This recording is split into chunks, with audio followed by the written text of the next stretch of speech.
day po sa inyong lahat. Excited, tama yan. Magandang hapon pala. Pasensya. Okay. Excited na po ako sa gagawin po natin dito.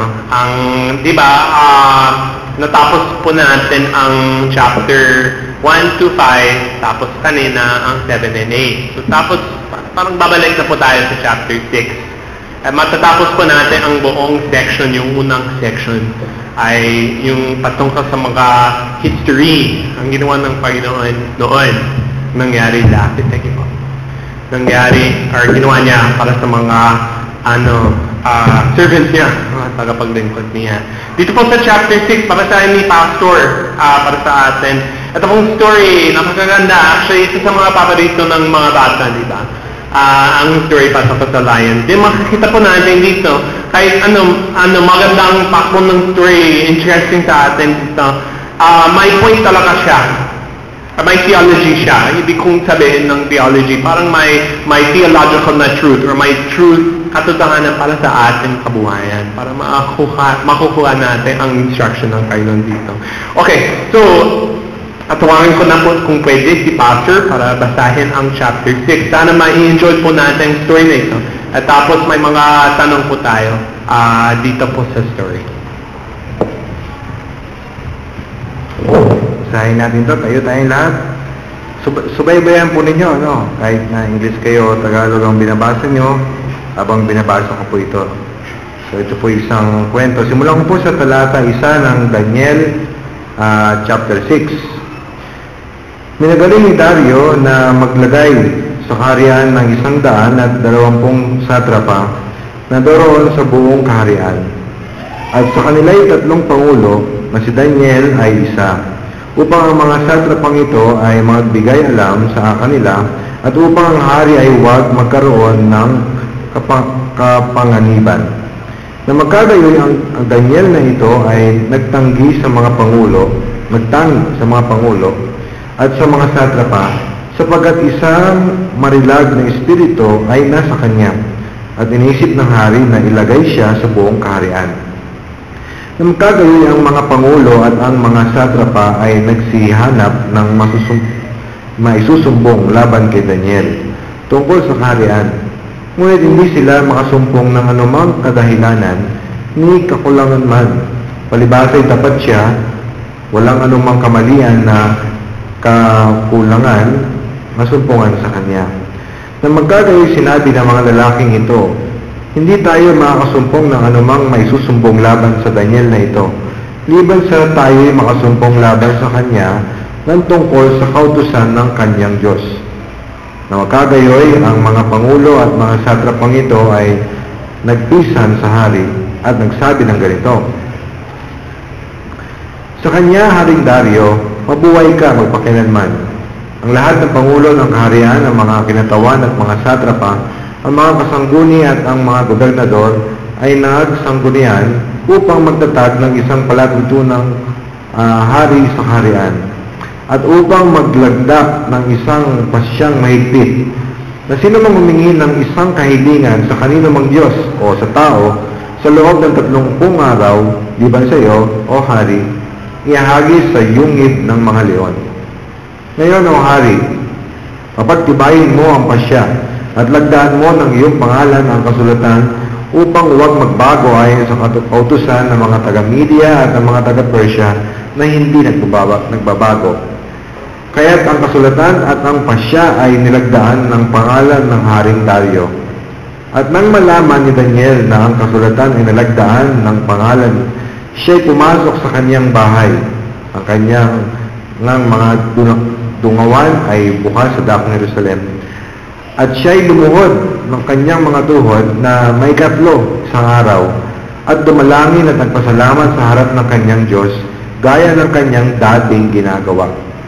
Na magkagayoy nagtisa ng mga lalaking ito at nasumpungan sa Daniel na sumasamo at dumadaing sa harap ng kanyang Diyos. Na magkagayoy lumapit sila at nagsalita sa harap ng hari at ng tungkol sa pasya ng hari. Hindi ka ba naglagda ng pasya na bawat tao na humihingi sa kanino man Diyos o tao sa loob ng 30 araw, liban sa iyo o hari, ihahagi sa yungib ng mga leon? Ang hari ay sumagot at nagsabi, ang bagay ay tunay ayon sa kautusan ng mga taga-Media at ng mga taga-Persya na hindi nagbabago.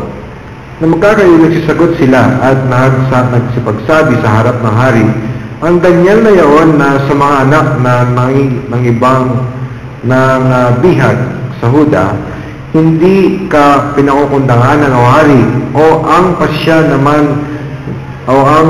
naman na iyong nilagdaan ng pagmangalan, kundi dumadalangin na may katlo isang araw. Nang marinig na nga ng hari ang salitang ito, mamanglaw na mainam.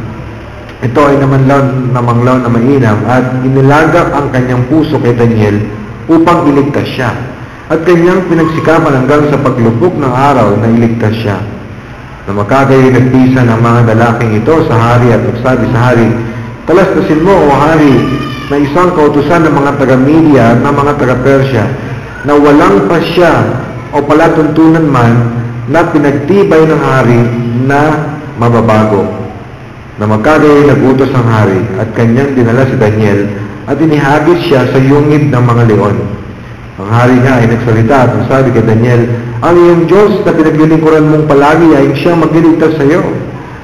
At isang bato ay dinala at inilagay sa bungangan ng yungib at tinatakan ng hari ng kanyang singsing na pantatak at ng singsing na pantatak ng kanyang mga mahal na tao upang walang anumang bagay ay magbago tungkol kay Daniel. Na magkagayon umuwi ang hari sa kanyang palasyo at nagparaan ng buong gabi na nag-aayuno at wala kahit panugtog ng tugtugin na dinala sa harap niya at ang kanyang pag-aantok ay nawala. Nang magkagayon bumangon maaga ang hari at naparoon ng madali sa yungib ng mga leon. At nang siya'y lumapit sa yungib kay Daniel, siya'y sumigaw ng paghuway na tinig. Ang hari ay nagsalita, nagsabi kay Daniel, O Daniel, na lingkod ng buhay na Diyos, ang iyong bagang Diyos na iyong pinaglilingkuran palagi ay nakapagligtas sa iyo sa mga leon? Sinabihan ni Daniel sa hari, O hari, mabuhay ka magpakailanman. Ang Diyos ko'y nagsugo ng kanyang anghel at itinikom ang mga bibig ng mga leon at hindi nila ako sinaktan. Palibasay sa harap niya ay nasumpungan akong walang sala at gayon din sa harap mo, O hari, wala akong ginawang kasamaan. Na magkagayon na tuwang mahina ang hari at pinagutos na kanilang isampas si Daniel mula sa yungib.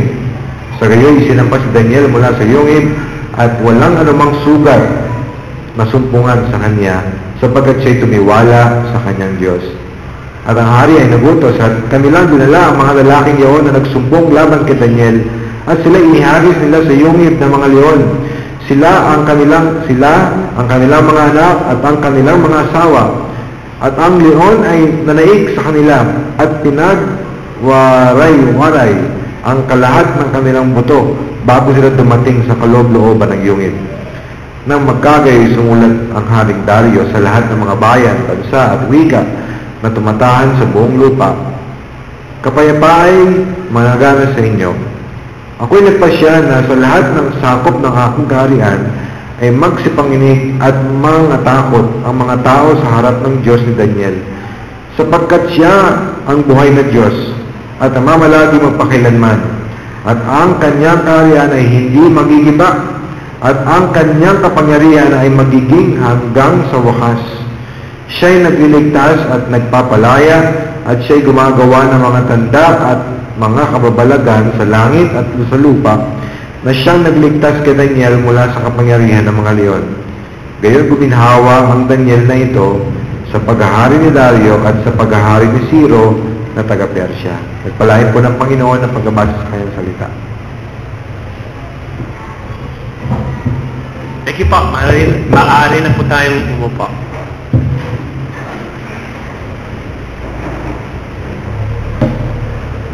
Ang may ipapakita ko po sa atin, ito po ay parang classic na painting patungkol kay Daniel. Medyo sa mga like parang, di ko alam, parang famous painting. Ito. Okay. So, may mga tanong po ako. Ito po parang famous na painting. Okay. May pagkakamali. Actually, medyo marami. May pagkakamali dito sa painting. At isa pong gusto kong gawin, nahahanapin po natin ang mga pagkakamali dito. Ano po bang mga problema sa painting? Well, unang-una sa lahat, dapat may damit. Okay, so, ayun. Una sa lahat yun. Meron pa. Kung titingnan po natin ang umpisa ng story, okay, mga detalya dapat natin mas pansinin. Dito po sa chapter 6 verse 1. It pleased Darius to set over the kingdom. So si Darius na ang hari. Okay, ito po kasi sa takbo ng Daniel or sa progress ng Daniel, kailan po ba ito? Well, medyo sa katapusan. Okay, sa takbo. Ito po, ang mga dates. Nakita po natin ito kanina. May chart na nakita po natin kanina. Ang ganito. Ay, hindi naman. Ito. Ang ganito nakita po natin kanina, di ba? Ang sunod-sunod hanggang chapter 6. Okay, chapter 6 na po ito. So, ibig sabihin, si Daniel chapter 1, 605 sa Israel, bata pa siya. Okay, dito na po sa chapter 6, 530. So, 605 hanggang 530. Ibig sabihin, 75 years na. Galing sa, yung time na yan, parang kabataan pa. Parang 605, parang 14, 15 years old po siya. Hanggang dito sa chapter 6, ibig sabihin, mga 14 years plus 75. Nasa 85, 90 na po siya. Okay, kung makakaroon tayo ng parang may timeline, para may idea ng bawat story. Kasi di ba, sunod-sunod pinabasa natin, but di natin alam anong time ng bawat nangyari. So, ito pong mga chapter. Ang chapter 1, nangyari po yun. Ito po sa baba, ang sabi ko, probable age. Di natin tiyak. Parang guess lang or idea lang. Medyo malapit kailangan. Medyo malapit kailangan kasi, di ba, ang pinakamatanda 88, di pwedeng 100, 105, 110. So, ibig sabihin, parang ganito kailangan. At ang first chapter 1 ni King Smith, dito po, nung bata pa siya, chapter 2, chapter 3, tapos medyo matagal hanggang chapter 4, chapter 5, chapter 6, matanda na siya. 85, 19 na po siya. So, ang pangalawang problema sa classic painting, okay, una, dapat may damit. Pangalawa, bata pa siya rito. Sa akin mukhang mga 40. Okay. Hindi naman pwede, hindi naman kaya. At least mga 80 years old. Parang yun ang pinaka. Kasi kung ganun, kung sa Babylon 5 years old lang, parang hindi naman kaya. So actually, parang 80, 85 ang pinakabata na pwede, ang kanyang edad. Okay? Mga 80, 85 hanggang kaya mga 90, 95. Okay? Matandang tao na siya. Dito po sa time ng Daniel chapter 6. Now, yun po, una, matanda na po siya. May point naman doon. And ito po ang point. God's work continues. Ang nakasulat dito, di nalimutan ng Panginoon. Di manalimutan ng Panginoon. Bakit po yun? Well, may ibang chart na ibinigay ko kanina. Ito. Dito po sa kaliwa, ang Babylon. Okay? Yun po ang kingdom, chapter 1 hanggang chapter 5. Lahat Babylon po yun. Ang chapter 6 lamang ang dito sa Medes and Persians.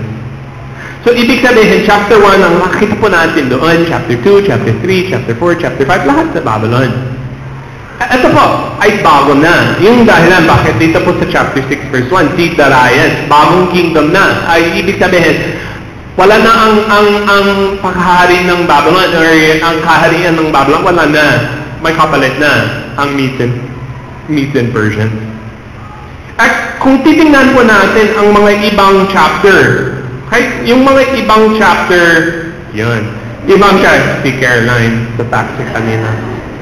Ang checking sa gagawin natin. Okay, ito lang.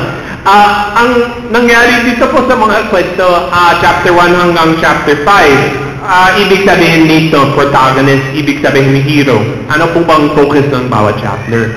Okay, ang nakita po natin sa bawat chapter para makuha natin, makaroon tayo ng review, konting review. Ito pong mga kwento ay patunayan ng kapangyarihan at pag-ibig ng Panginoon. So, doon po sa chapter 1, nakita po namin si Daniel, dahil faithful sila, blessed ng Panginoon. Pati din sa chapter 2, kaya ang panaginip, halos pinatay ng hari sila. Okay, but ligtas ng Panginoon dahil sa ibinigay niya sa kanila. Pati din pa ang Shadrach, Meshach, and Abednego sa burning fiery furnace. Pati din dyan, okay, akala nila mga tayo doon. Hindi naman.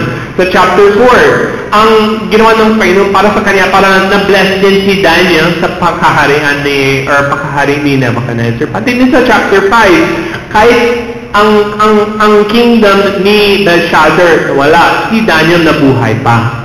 At yun po talaga ang purpose dito. Na para nakita natin, kahit may pagbabago ng kingdom, kahit nagbago ang kingdom, ang faithfulness ng Panginoon nandun pa. Di lang sa Babylon. Di lang sa Babylon ang biyaya ng Panginoon. Di lang yan ang kapangyarihan niya. Tuloy pa. Kahit may bagong kingdom, kahit lahat ng magbabago, nandun pa ang Panginoon. Kahit lahat magbabago. At ito po, I think medyo dapat nagulat tayo dito. Kasi sa takbo ng passage, baka akala natin, okay, si Daniel, tumaas siya sa Babylon. Pagdating sa bagong kingdom, karaniwan, yung yung dating gobyerno, wala na. Yeah, baka papatayin ng bago, ng kapatid. Gusto nilang ilagay ang kanilang sariling mga gobyerno. Okay? So, paano ba si Daniel, kahit transition sa bago, paano ba nagtagumpay pa?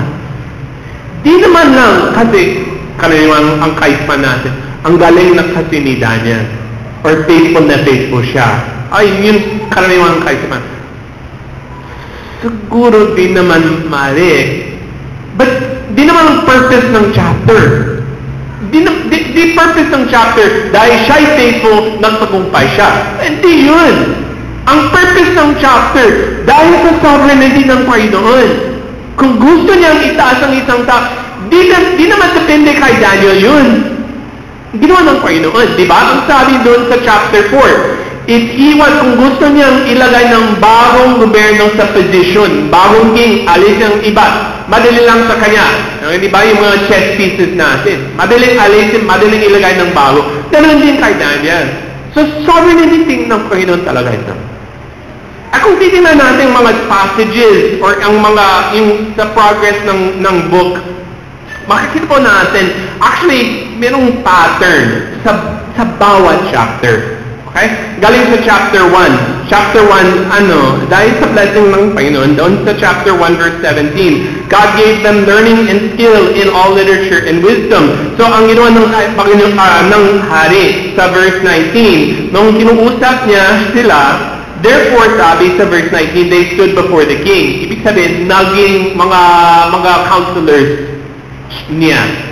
Okay, naging counselors niya sina Daniel, Shadrach, Meshach, and Abednego. So, chapter 1, itinaas ng Panginoon. Okay, meron pa.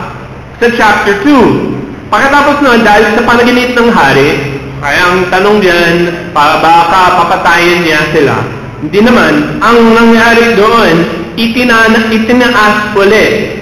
Doon sa chapter 2, verse 47, sabi na ni Nebuchadnezzar, truly your God is God of gods and Lord of kings. Therefore, verse 48, the king gave Daniel high honors, made great gifts, or many great gifts, made him ruler over the whole province of Babylon.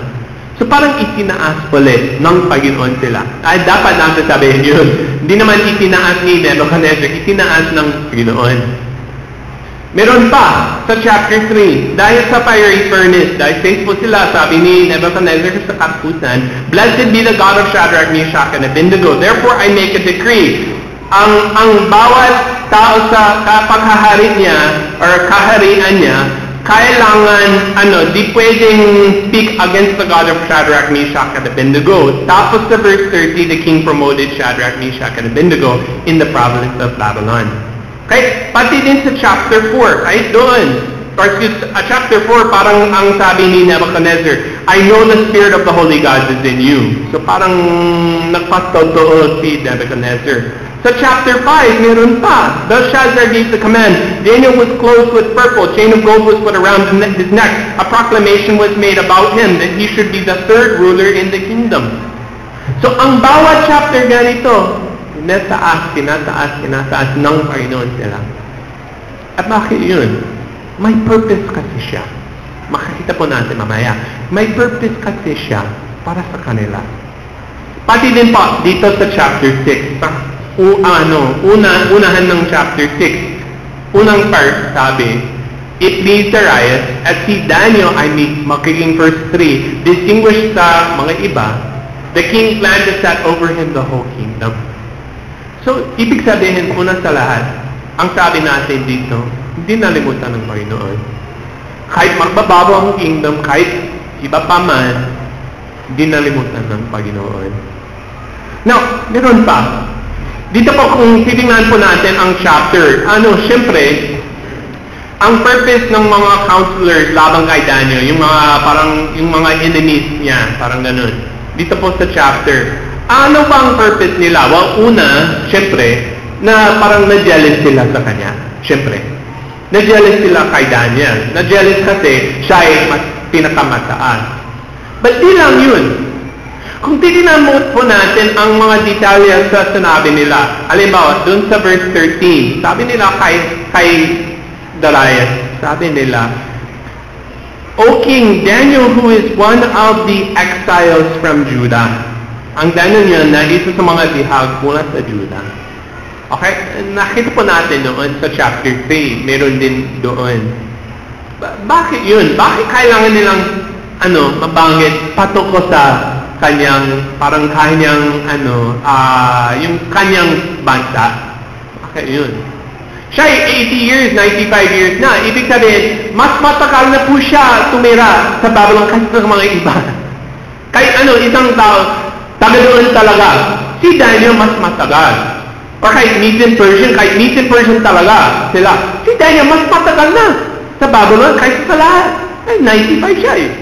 So, bakit kailangan silang, parang ang sinabi nila, patok sa unang 14 years ng buhay niya.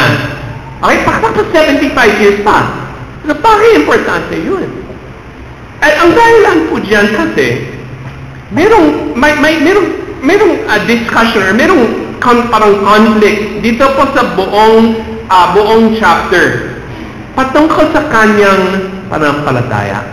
Okay, titingnan po natin doon sa verse 5. Dito po sa verse 5 ng chapter 6. Sabi, they could not find any ground for complaint or any fault. Walang namang kasalanan or masama sa kanya. Sabi nila sa verse 5, we shall not find anything.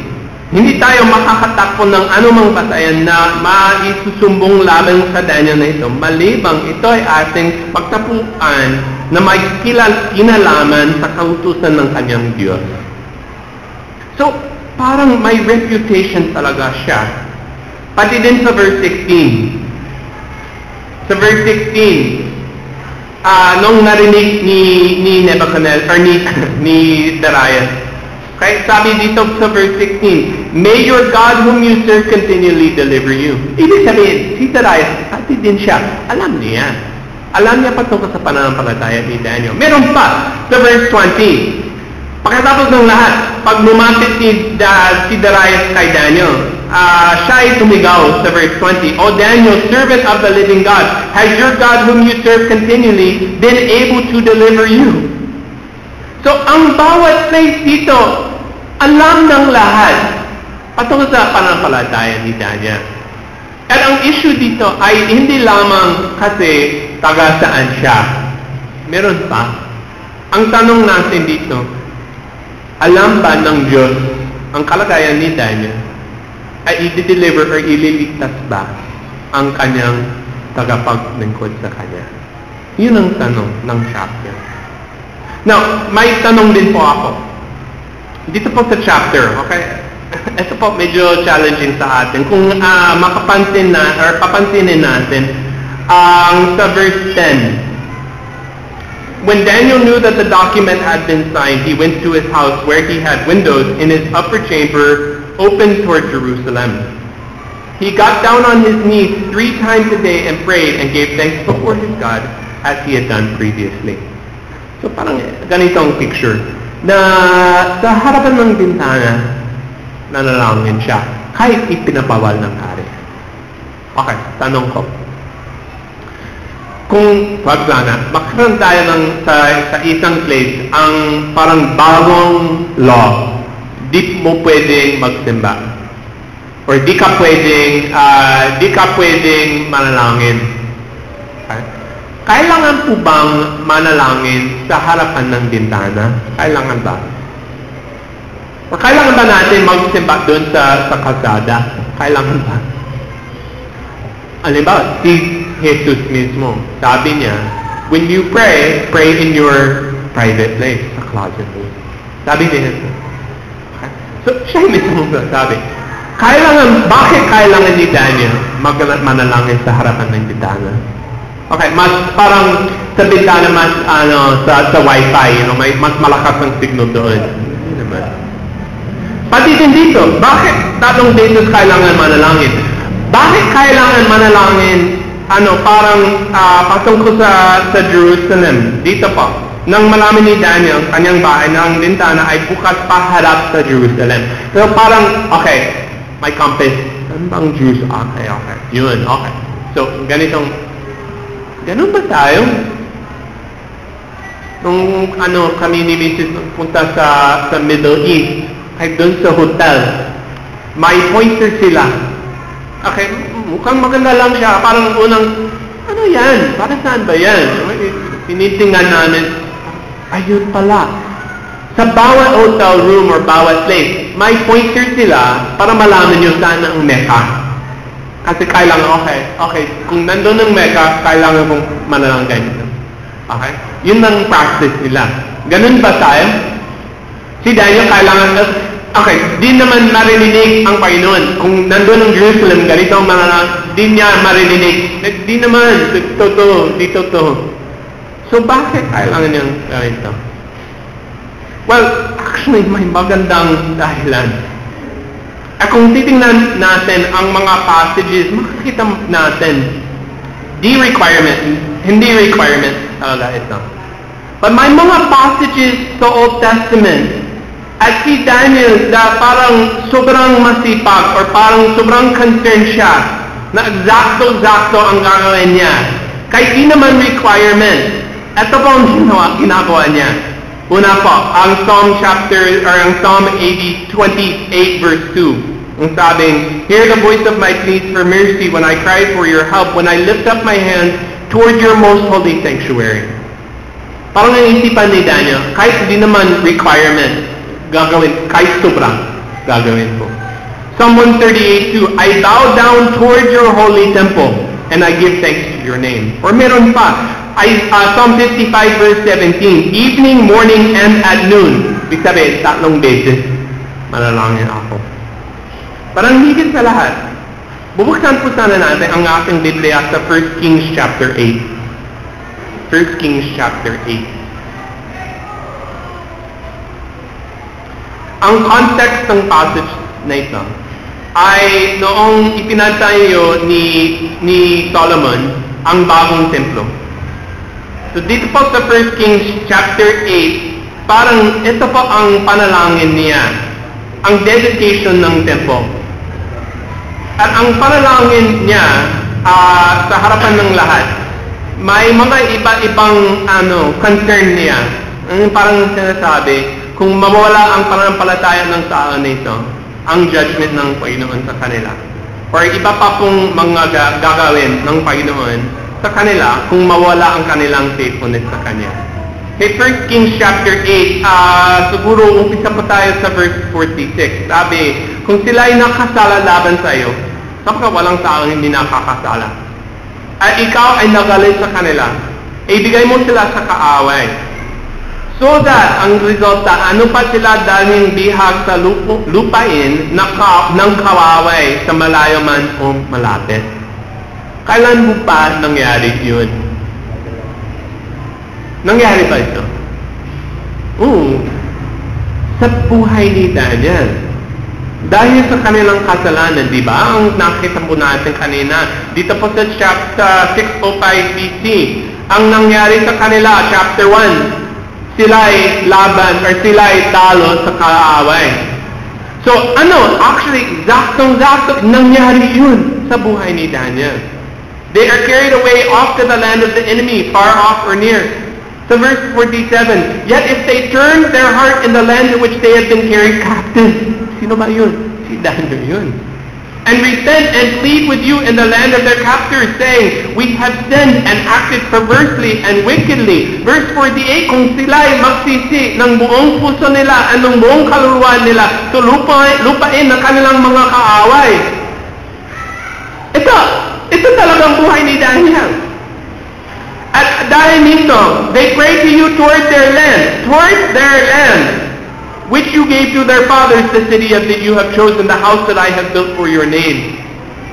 Sa parang binasa ni Daniel ito. Okay, natupad ang salita ng Panginoon lahat nito hanggang dito. Kahit di requirement, kailangan kong manalangin paharap ng Jerusalem, gagawin ko lang yun. Parang sakto ang fulfillment nito. Actually, wala po tayong oras para tingin. But ang chapter 9, kung babasahin mo ang chapter 9, panalangin ni Daniel, sakto. Ang panalangin ni Daniel, nagsisi siya para sa bayan. At kung titingnan mo ng mabuti, ang timing ng chapter 9, kasama ng chapter 6, sabay-sabay. Ang chapter 9 nangyari sa parehong panahon ng chapter 6. Ibig sabihin, isang halimbawa ng ano bang ginagawa ni Daniel doon sa bintana? Ang panalangin niya sa chapter 9. Yun ang sinasabi niya sa Panginoon. Ang pagsisikdik niya para sa kasalanan ng kanyang bayan. So, ito po, talagang fulfillment na ito. At ang prayer po dyan, dito sa 1 Kings chapter 8 verse 49, then hear in heaven from your dwelling place, maintain their cause, forgive their sins, ibalik mo sa kanila, ibalik mo sila sa kanilang bayan. So, ang panalangin ni Daniel talaga yun. Meron pa pong isang dahilan. Okay, una sa lahat, bakit kailangan niyang parang panalangin niya sa harapan ng bintana? Bakit yun? Well, meron pa. Sa verse 10, importante po ito. Ang huling sabi dito sa verse 10, he prayed and gave thanks before his God as he had done previously. So, una sa lahat, ang nakita natin dito sa 1 Kings, parang fulfillment ng 1 Kings chapter 8. Pangalawa, alam ng mga kaaway niya kasi siya ay laging nanalangin sa harap ng bintana. Kahit ano ang ginawa nila sa verse 11. Then these men came by agreement and found Daniel making petition and plea before his God. So parang nang nangyari sa kanila, okay, nakaroon ng bagong law sa pamagitan ni Darius. Tapos kinubukasan, bumalik sila. Alam nila ang schedule ni Daniel. Parang on time siya. Okay, parang di ko alam. But ay yung feeling ko, yung mga kapitbahay. Okay, ano ang oras? Di ko alam. Ay, nandun si Daniel, so parang alis cheese na. Okay? Yung parang araw-araw yun. Hindi natin alam. But sila parang okay, tamang time. Titingnan natin ang gagawin niya. Ito pong ang resulta sa atin. Kahit di natin kailangan sa harapan ng bintana kung may bagong ipapabawal ng isa. Kahit di na the requirement yun. Parang kung ikukublay mo, sasabihin ng tao, ikaw ba Kristyano? Basta ka na. Di ba? Ang dating sa kanila, mahina lang para mga pananampalataya mo. Kung bawal ang pananampalataya natin, ay may magtatanong sa'yo, anong dapat mong sabihin? Hindi mo kailangan, di ka dapat, ibago ng subject. O nga. I mean, totoo, ang testimony ni Daniel, alam nila, tinitingnan nila kung parang mahina ang pananampalataya. Tutuloy ba siya? Anong concern ni Daniel? Okay. Kung papatayin nila ako, okay lang. Di natin alam. But ang feeling ko din dito, dahil matanda na siya, mas tagal na siya lumakad sa Panginoon, kasama ng Panginoon. Parang yung feeling niya, okay, kung papatayin nila ako, malapit na ako sa kalangitan. Okay lang. Kung papatayin nila ako, okay lang. Faithful sa akin ang Panginoon sa kaloob ng 85 years. So, sa time na ito, faithful din siya sa akin. At picture din ng kanyang panampalataya para sa atin, para sa ating encouragement. Now, ang resulta ng ginawa niya, siyempre, dito, ihagis sa yung gift ng mga leon. Ang interesting sa akin, nung inahagis nila doon sa yung gift, ang sinabi ni Darius, dito po sa verse 15, sa verse 16, sabi ni Darius, "May your God whom you serve continually deliver you." Bakit yun? Ang feeling ko, kung ako ay sa unit ng lion, or kung may ibang tao na ilagay doon, wala na yun. Diba? Di ako babalik sa kinabukasan. Nabuhay ba? Ang ginawa nila sa mga leon, iiwan nila doon at walang anumang pagkain sa mga leon. So, sobrang gutom. Kung ilalagay mong ng mga tao doon, ubus na agad. At kung titingnan natin last ng chapter, dito po our last na verse of verse 24, ang katapusan ng story. Yung mga iba, yung kaaway. Dito po sa verse 24, ibig sabihin, wala nga namang problema sa mga lion. Okay, their teeth are working. Okay lang yun. Walang naman, hindi naman nasira.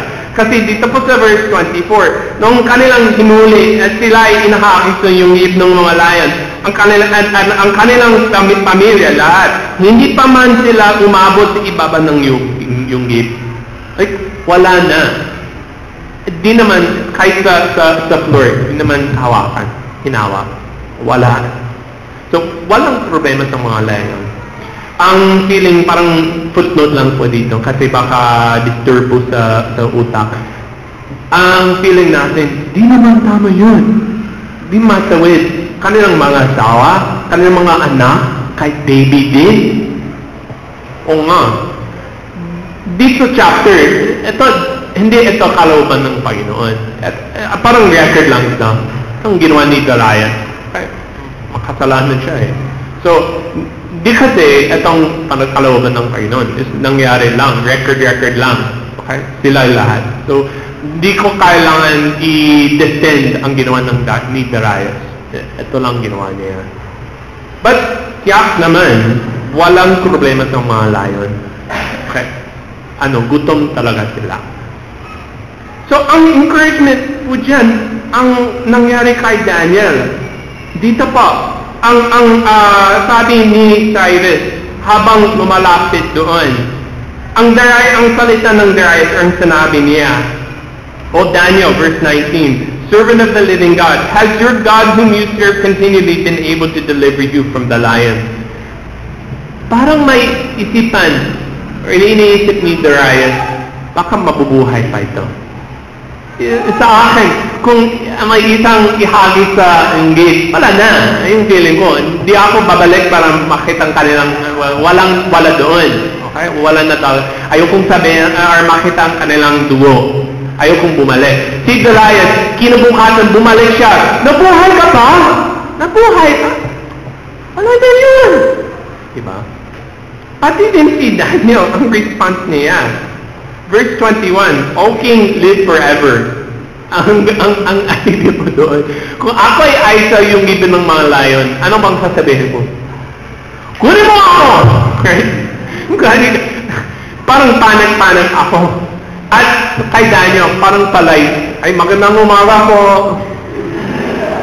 Ay, parang may time. Okay, parang palay siya sa hari. At ang sabi dito, "O King, live forever. My God sent His angel and shut the lion's mouth." So, may dalawa pa pong pagkakamali sa famous na painting. Ito pong painting, una, at medyo malaki ang pagkakamali nito. Si Daniel, Di ba? Mukhang natakot. Hindi siya ay natakot. Magandang umaga po. Ganun lang siya. Hindi siya ay natakot. Pangalawa, ang sabi dito, he shut the lion's mouth. Okay, may isang lion doon nakabukas ang, okay, maliit din yun. Masigit pa. Si Daniel may kasama doon. Si Daniel may kasama. Ang saktong sabi dito po sa passage, God sent His angel, verse 22, shut the lion's mouth, they have not harmed me.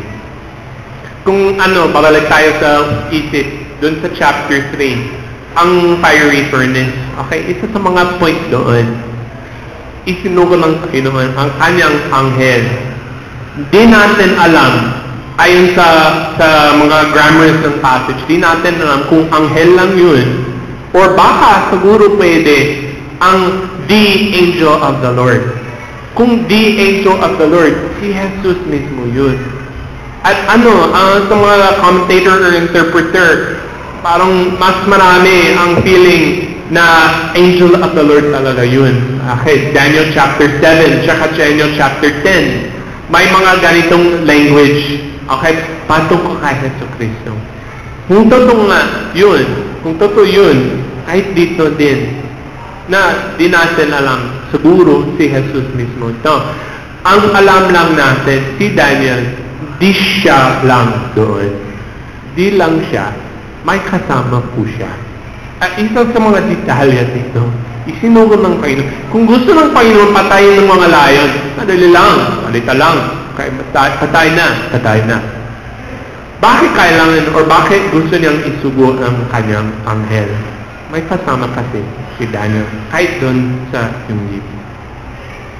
Ang conclusion ng passage na ito, parang yung purpose ng lahat, God has a purpose sa buong chapter na ito. At mas higit pa. Kahit dito po sa chapter, ang feeling natin, or kahit sa mga bata, kung maririnig nila ang kwento, okay, maganda yun. Ang Diyos ay mas malakas kaysa sa mga layon. Niligtas niya ang kanyang faithful na servant. Totoo yun. But may purpose pa po. At ito po ang hint. Ang hint dito po sa chapter 6, verse 28. So this Daniel, yung conclusion ng buong chapter, this Daniel prospered during the reign of Darius and the reign of Cyrus the Persian. Si Cyrus, okay, madalas po siya sa prophecy. Madalas po siya sa mga prophets at sa Old Testament. Gusto kong ipakita sa atin ang mga ilang passage, di lahat.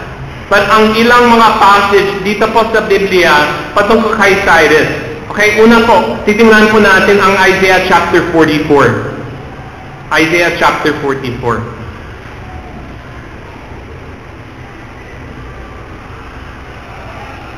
Ito pong prophecy galing kay Isaiah. Okay, so ibig sabihin mga 100 years bago ni Daniel. Bago ng panahon ni Daniel talaga ito. Si Isaiah, nag-prophesy po siya patungkol nito. Isaiah 44:28. Ang Diyos ay nagsasabi tungkol kay Cyrus. He is my shepherd and he shall fulfill all my purpose.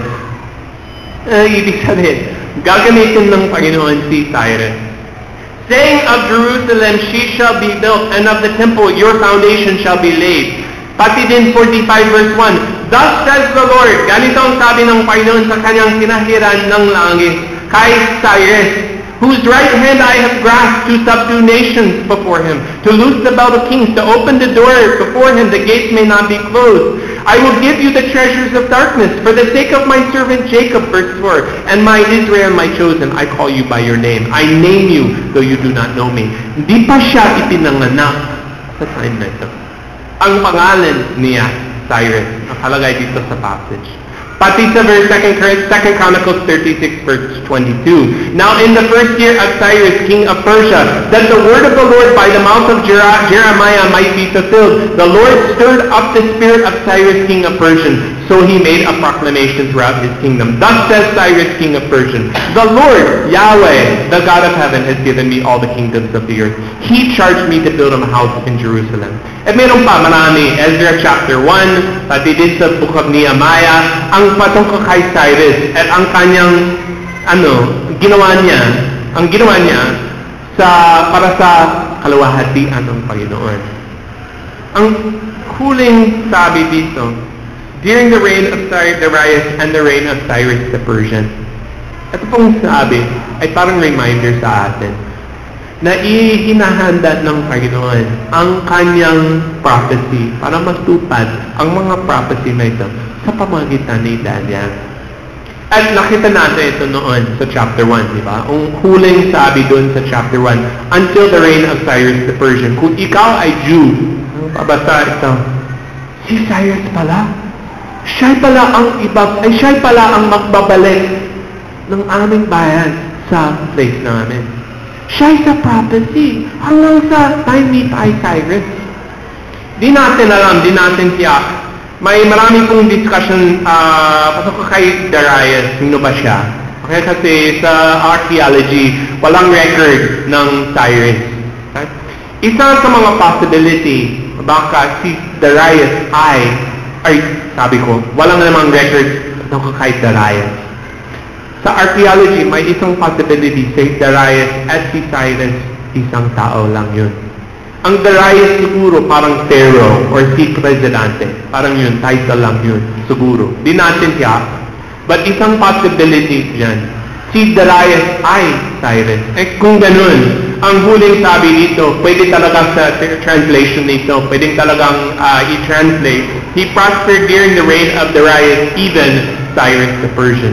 Kung ganun, ang reminder dito po sa passage, ang ginawa ng Panginoon para sa kanyang bayan, sa pamamagitan ni Cyrus, ay dito, inihanda niya si Daniel para sa place na ito, magiging counselor kay Cyrus. Nakita natin noon sa chapter 1 na ginamit ng Panginoon ang mga ilang Jew sa Babylon, or dito po sa kwento na ito, kay Cyrus, para makaroon ng law na ito. Kung kahit yun or kahit iba, siyempre ang conclusion ng lahat dito sa Daniel chapter 6 ay continuation na nakita natin. Kung titingnan mo ang bawat chapter, Daniel chapter 1 hanggang Daniel chapter 6, makikita mo maraming times na nakaroon ng law, ng bagong batas patungkol sa Diyos ni Daniel. Okay, una sa chapter 2, the king made a law. Sabi niya, Daniel would become province over all of Babylon, and he appointed Shadrach, Meshach, and Abednego over their affairs. Chapter 3, sabi ni Nebuchadnezzar, ito po ay law sa lahat. Blessed be the God of Shadrach, Meshach, and Abednego, who has sent his angel. Therefore, I make a decree. Any people, nation, or language that speaks against the God of Shadrach, Meshach, and Abednego. Chapter 4, ang buong chapter ay law. Decree sa buong bayan nila. Pati din sa chapter 5. Ibig kong sabihin, pati din na sa chapter 6, may bagong law din ni Darius. Ang sabi dito sa katapusan, blessed is the God of Daniel. He delivers and rescues. He has saved Daniel from the power of the lion. Ibig sabihin, kung ikaw ay nabuhay sa panahon na ito, kaya kung ikaw ay ibang tao doon, parang mapapansin mo, bakit madalas may mga bagong law? Sino bang Diyos na ito? Laging narinig ko, ang Diyos ni Daniel, Diyos ni Daniel. So, lahat maraming law. Bakit ganito? At ang feeling po dyan, nang ginawa ng Panginoon, kahit ang kanyang tao, kahit ang kanyang bansa, ay narasan ang judgment niya sa Babylon. Sila'y dapat halimbawa sa buong mundo. May mga passages ganun. Ang mga Israelita dapat halimbawa sa iba na ito po ang blessing ng Panginoon. Kung faithful ka sa Kanya, mababless ka talaga dyan. Para sana i-attract ng ibang tao, ang ibang tao sa katotohanan. So purpose ng Panginoon yun. Sila'y dahil sa kasalanan nila, na-experience ng kanyang judgment. Ang ginawa ng Panginoon sa kanyang awa, kahit nandun sila sa judgment sa Babylon, naging ilaw pa rin. Naging magandang halimbawa pa rin. Si Daniel, dahil faithful siya, masigit pa. Dahil sa awa ng Panginoon, nakaroon ng blessing sa Babylon. Nandun kasi ang mga manampalataya. At ang picture ng story dito, kahit sa kanilang kasalanan noon, ang mga ninuno ni Daniel, masama.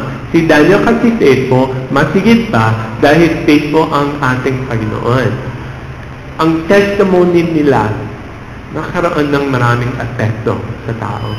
Si Nebuchadnezzar, anong paniniwala kung siya'y naligtas?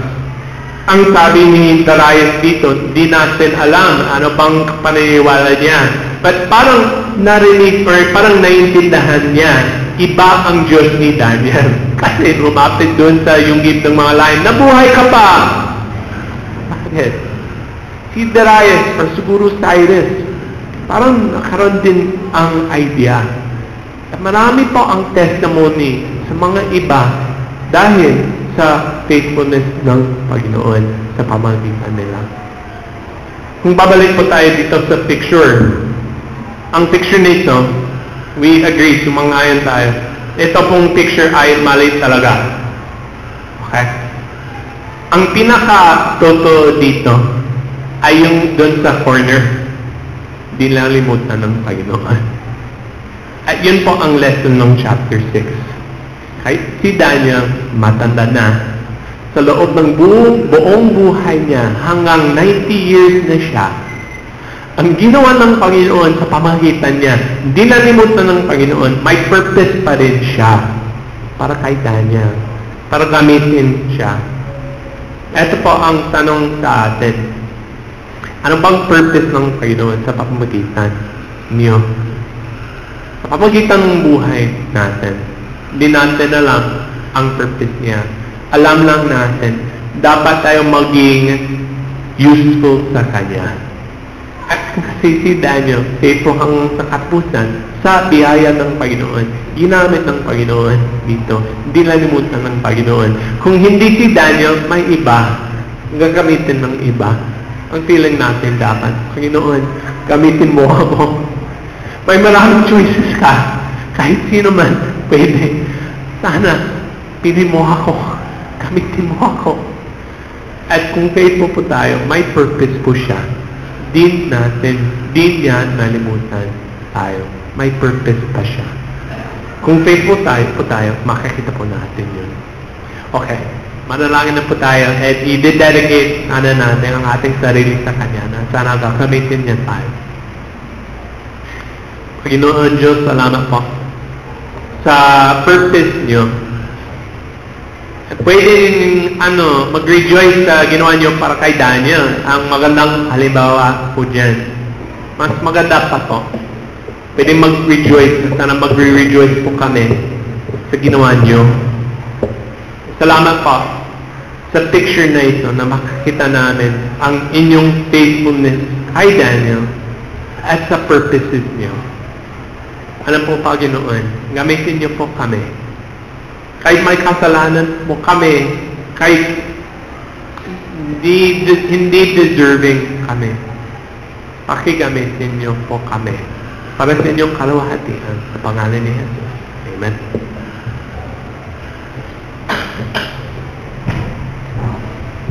Sa ating buong pagtugon, sa napakinggan po natin, hilingan ko po ang bawat isa na tumayo po tayo para pag-isipan pa natin na mas mainam ang mga bagay na ito.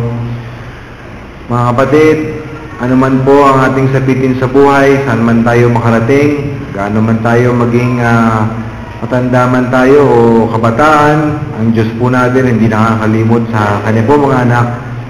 Napakalaking encouragement po sa atin ito mga kapatid na magpatuloy sa pagdilingkod sa Panginoon. Napalalahanan din po tayo, na-challenge po tayo na pwede po tayong gamitin ng Panginoon. Kung tayo po ay handa na magpagamit sa Kanya, handa na magtapat sa Kanya, baka akalain natin na sobrang special kasi ni Daniel, kaya siya ginamit ng Panginoon. Pero kung babalik tayo doon sa mga napag-aralan natin dati, siya po ay simpleng kabataan lang na hanging handa na sumunod sa kalooban ng Diyos, maging committed sa kalooban ng Panginoon.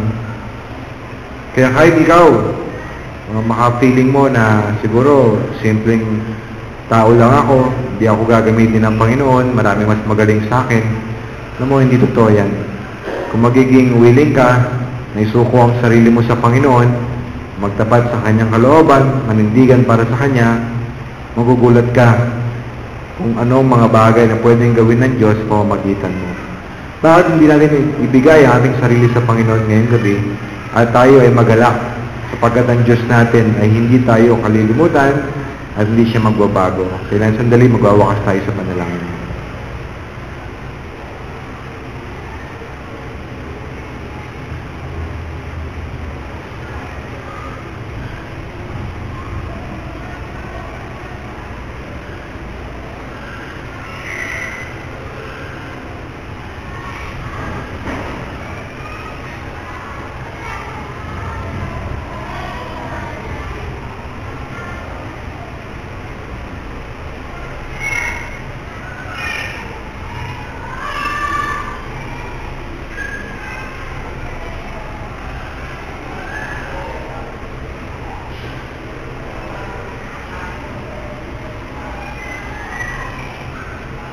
Dakilang Diyos, magbago man po ang lahat, maging kami, ay hindi po kayo magbabago. Yung Diyos po na aming nakilala nung araw na kami naligtas, yung Diyos po na nababasa namin sa Biblia, ay siya pa rin po ngayon at hanggang sa walang hanggan, ay maaari kaming magalak sapagkat ang Diyos po namin ay hindi kami kalilimutan, hindi magbabago, lagi pa rin nariyan. Panginoon, panalangin po namin, matulungan mo kami na tignan po ang aming buhay, mga bagay na pinahihintulot mo sa amin, at aming isipin na sa katalinuhan mo ay meron kang plano sa mga nangyayari sa buhay namin. Plano na higit pa sa kaya naming isipin. Plano na sa kalaunan ay ikabubuti naming lahat at ikaluluwalhati ng iyong pong pangalan.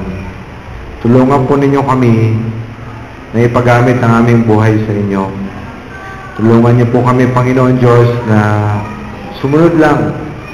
Saan man kami dali nito, manindigan kami, sumunod kami, at tiwala na kayo po ay may plano sa buhay namin.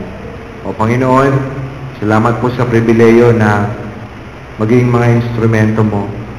Marami dyan, Panginoon, mas magagaling sa amin, mas matatalino sa amin.